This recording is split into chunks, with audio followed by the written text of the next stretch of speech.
Hello friends, আজকে day 9 100 days চ্যালেঞ্জের নবম দিন। তো দেখি আজকে কি শিখি বা আজকে স্যারে কি শেখায়। আজকে হলো দিয়ত, বিয়োগ, সিয়ত, ফিয়পের ভিন্ন রূপ বেসিক ক্লাস। তো ফ্রেন্ডস, আজকের ক্লাস এতটুকুই ছিল। ব্যঞ্জন বর্ণের বিভিন্ন রূপ, তার মধ্যে এই যেই 4টা আসছে, যেমন এখানে আসছে এই যে দিগতে দ এবং থয়ের মাঝামাঝি, যেমন এখানে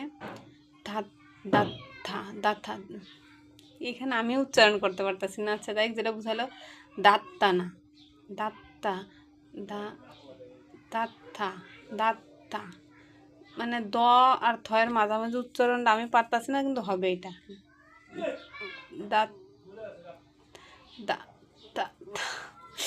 কেমনে করে দাঁত। এটা তো দাঁত আইতাছে, বাট এখানে কি হবে? থা থাত থাত থাত থাত থাত থাত থাত থাত্তা থাত্তা হয়েছে। আমি জানি না হয়েছে কিনা, না আমারই হইতেছে। যাই হোক, আর এই যেখানে বিয়োপে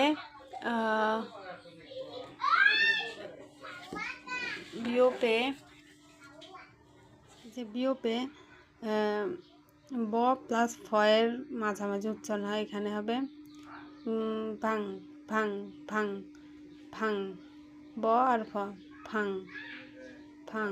ব জানি না কেমনে বুঝতে গেছে, আমি জানি না। যাই হোক, সাড়ে এটাই বুঝলো। ফাং ফাং ফাং ফাং ফা, ব দে শুরু, ফ দে শেষ। ফাং ফাং পাং পাং পাং, মানে রুম। তো এখানে আছে ভাং বাং, বাং না ভাং বাং ফাং। মা বাং ফাঙে সারে কথা উল্টা লেগেছে পুরো। কথা হইলো শুরুর থেকে হলো বাংলার মধ্যেই পড়তে, এনে দিই বার ভয়ের মাঝখানে বাং না ভাং ফাং বাং ভাং। আবার এটা বাদ দেন, এটা পুরো ফাজি, এটা পুরো ফাদে উচ্চারণ হচ্ছে। ফাজি মানে প্যান্ট, আর এটা পাং পাং মানে রুম। ফাং পাং, না হলে আমার কিছু করার নেই, আমি আর পারতাছি না। তারপর এইখানে হলো জিওতে বোরকের জ, চ, ঝ, এগুলা 3টা উচ্চারণ হবে।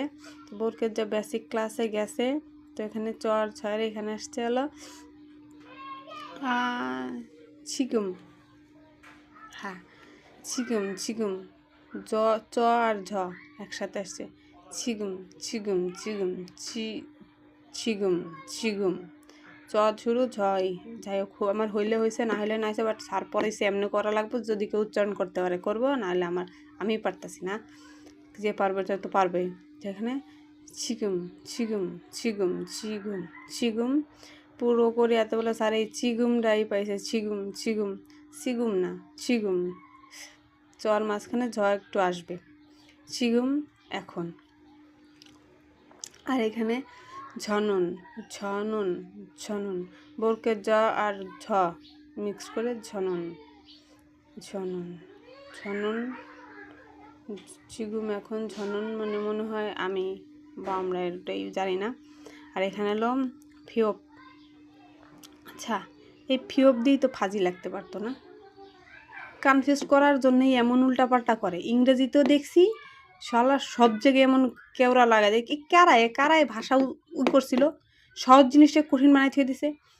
এই যে বিয়োগটা, এই ফিয়োপটা, এই ফাজিতে লেখ। এই যে বিয়োগ এখানে লেখছে না। আবার কোন জায়গায় বিয়োগের প্রবলেম আসে। এই যে প এখানে থিয়ত আছে, থিয়তে থ আবার কোথায় আসে? এগুলো তো হইতেই পারে। জিওতে বরকের জদে না চ চলে আসছে। জিওতে চটা তুই সিওতে দিয়ে থো, সিওতে চ আর ছ আসবে, তাও বোঝা যায়। না সরি, এই ছতে আসুক, এই ছতে চ আনুক, তাও বুঝতাম। সিও এইখানে চ দিবে, এখানে ছ দিবে। উল্টা পাল্টা করে বেরেনের দই বানাই থিয়ে দিছে। আচ্ছা যাই হোক, আপনাকে দই আর কেউ দো না হোক।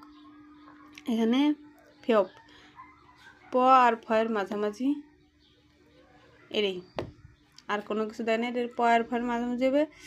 যেমন ইপ, তারপর ইপ মানে ইপ মানে কি? ইপসুল মানে তো ঠোঁট। বললে সমস্যা নেই, বললে সমস্যা নেই, ওরা যে বুঝবে না এমন না, বাট সঠিক নিয়ম এটা, স্যার এটাই বললো, এটাই বুঝলাম। তো যাই হোক, আজকে আর কোনো শব্দ তো দেয় না। আর ডেসক্রিপশনে যে লিঙ্ক দেয়, আমি ডেসক্রিপশনে স্যারের লিঙ্ক খুঁজেই পাই না, আমি সত্যি খুঁজে পাই না। আর মেন হলো এখানে গেলে আরও অন্য ভিডিওতে চলে যায়, আরও কত লিঙ্ক আসে। যাক, আমি পারি না, আমার ব্যর্থতা। ভিডিওতে আর কোনো শব্দ তো দেয় নাই। এই পর্যন্তই, ভালো থাকবেন, আল্লাহ হাফেজ।